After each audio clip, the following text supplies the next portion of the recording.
ललितपुर नामक गांव में राजू अपनी पत्नी सरला और अपने 15 साल के बेटे विनीत के साथ रहा करता था। राजू का परिवार बहुत ही गरीब परिस्थितियों से जूझ रहा था। राजू गांव के जमींदार चौधरी सेठ के यहाँ खेतों में काम करने जाया करता था, तो वहीं उसकी पत्नी भी चौधरी के घर में ही झाड़ू पोछे का काम किया करती थी।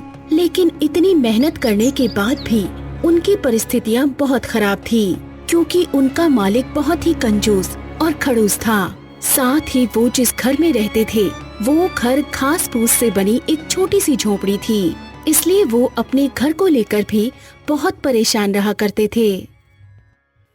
सुनिए जी, मैं कह रही हूँ क्यों ना हम सेठ जी से पैसे उधार लेकर इसी जगह पर और अच्छा और मजबूत घर बनवा लें। अरे अच्छे और मजबूत घर में कौन नहीं रहना चाहता है सरला, लेकिन सेठ जी का हम पर पहले से ही बहुत कर्जा है। ऐसे में वो घर की मरम्मत के लिए ही पैसे दे दें, उतना ही काफी होगा। लेकिन अपनी इतनी खराब परिस्थितियों के बाद भी राजू और सरला अपने बेटे विनीत की पढ़ाई पर पूरा ध्यान देते थे और उसे हर एक सुख सुविधा देने की पूरी कोशिश किया करते थे। सरला, हमारा बेटा पढ़ते हुए कितना अच्छा लगता है ना। बहुत खूब मेरे बेटे। तुझे किसी भी चीज की कोई भी जरूरत हो तो मुझे बताना, मैं तेरे लिए लाकर दूंगा। पापा, मुझे आपसे कुछ और नहीं चाहिए, क्योंकि आप बिना मांगे ही मुझे हर एक चीज दे देते हैं। मैं भी आपसे वादा करता हूँ कि जब मैं बड़ा हो जाऊंगा ना, तो पढ़ लिख कर एक बड़ा आदमी बनूंगा और आपको हर एक वो सुख सुविधा दूंगा जो आपने मुझे आज दी है। शाबाश मेरे बेटे, मुझे तुमसे यही उम्मीद थी। आज भले ही मैं और तुम्हारे पापा दूसरे के लिए मजदूरी कर रहे हो, लेकिन तुम्हें अपने पैरों पर खड़ी होकर दिखाना है, समझे बेटा? बिल्कुल माँ।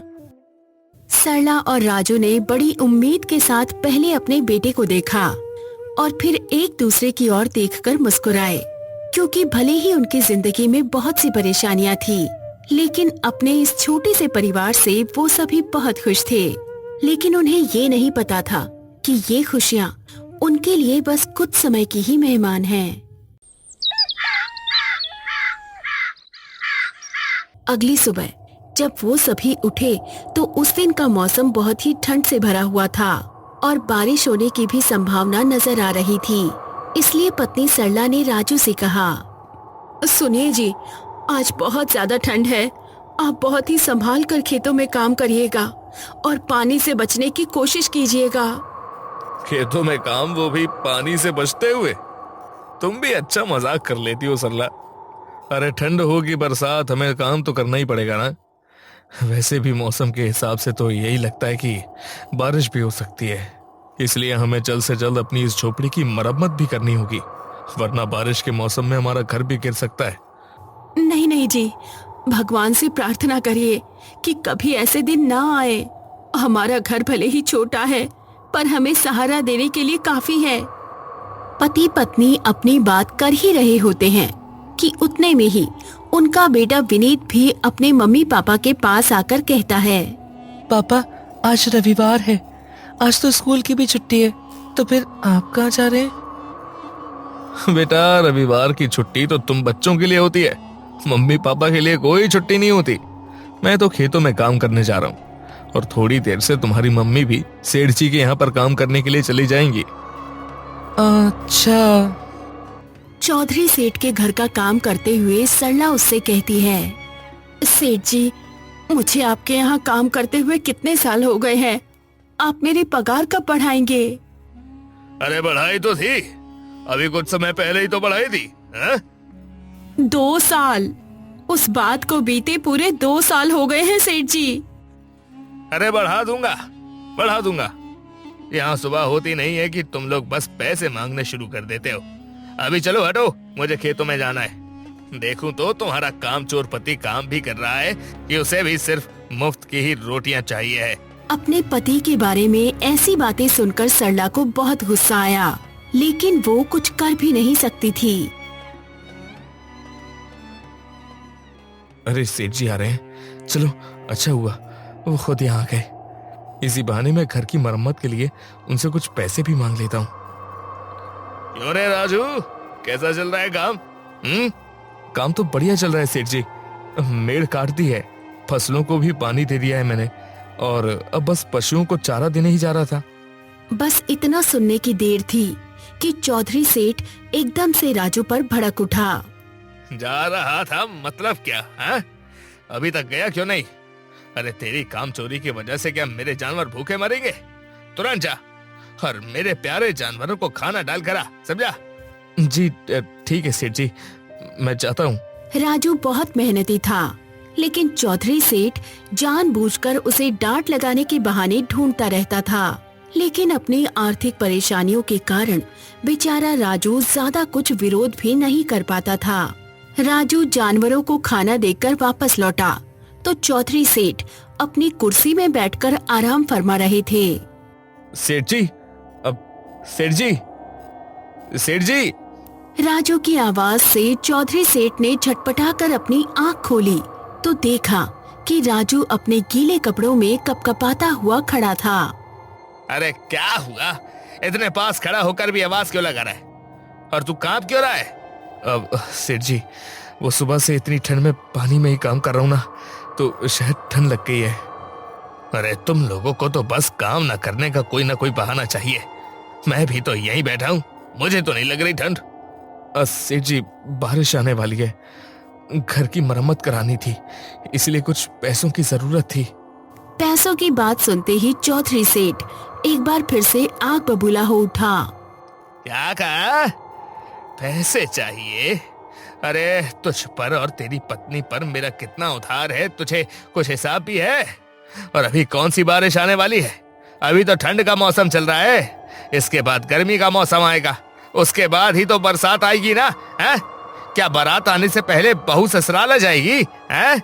सेठ जी, मौसम को देखकर तो यही लग रहा है कि बारिश किसी भी वक्त हो सकती है, और ऐसे में हमारे लिए घर की मरम्मत करना बहुत जरूरी है, वरना हमारा घर बारिश में गिर भी सकता है। ये सब तुम लोगों के पैसे निकलवाने के बहाने हैं, और अगर बारिश होगी तो तू पहले मेरे खेत को बचाएगा या अपने घर की मरम्मत करेगा? बता।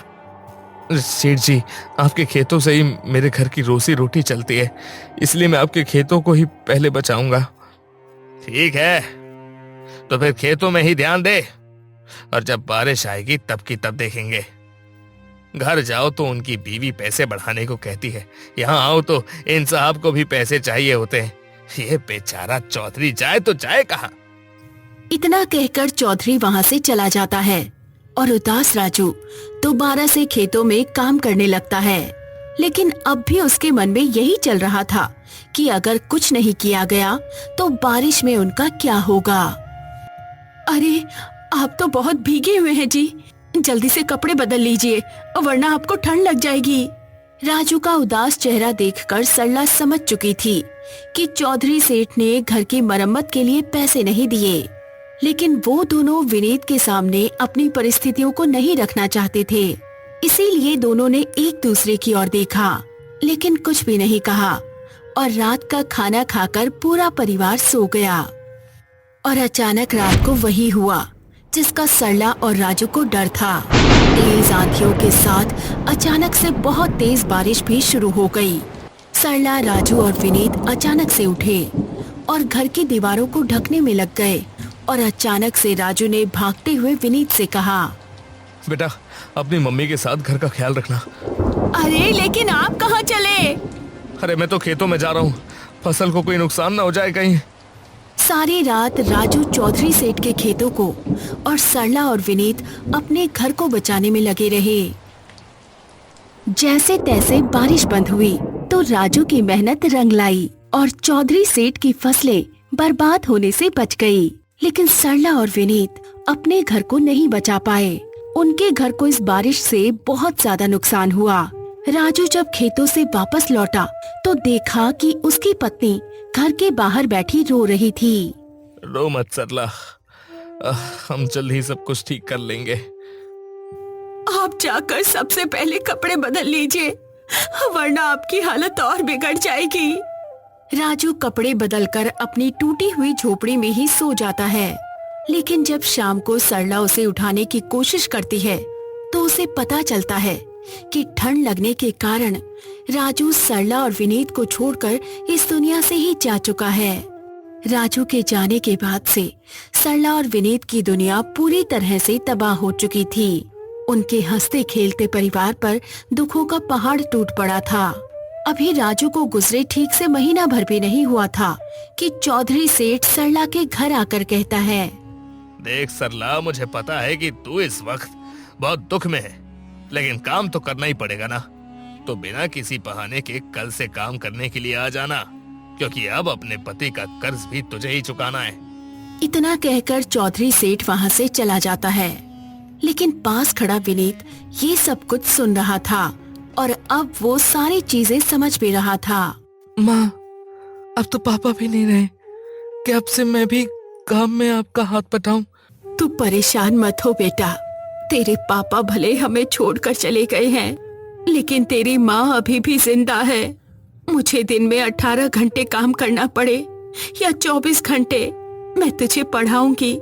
तुझे किसी भी चीज की कमी नहीं महसूस होने दूंगी। अगले दिन से सरला ने खूब मेहनत करनी शुरू कर दी। वो दिन में चौधरी सेठ के यहाँ काम करने के बाद रात को भी दूसरे लोगों के यहाँ खाना बनाने का काम करना शुरू कर देती है। विनीत भी अपनी माँ के संघर्ष को देख रहा था। उसने भी दिन रात मेहनत की और देखते ही देखते उनका भी वक्त बदल गया।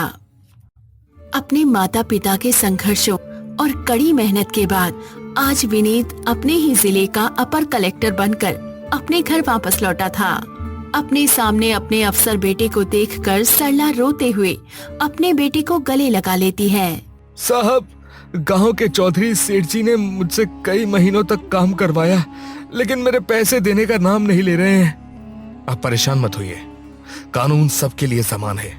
हम आपकी शिकायत पर जरूर कार्यवाही करेंगे। ऑफिसर विनीत ने किसान की शिकायत पर कार्यवाही की और दोषी पाए जाने पर चौधरी सेठ को जेल भेज दिया। तो साथियों, देखा आपने कि कैसे एक परिवार की कड़ी मेहनत ने उनके पूरे भविष्य को ही बदल दिया। साथ ही चौधरी सेठ जैसे खड़ूस आदमी, जिसकी वजह से एक पत्नी ने अपना पति और एक बेटे ने अपना बाप खोया था, उसे उसके बुरे कर्मों के चलते जेल की चक्की पीसनी पड़ी। इस कहानी से हमें ये सीख मिलती है कि हमेशा अपने परिवार का साथ देना चाहिए और चौधरी सेठ की तरह कभी भी दूसरों की मजबूरी का फायदा नहीं उठाना चाहिए।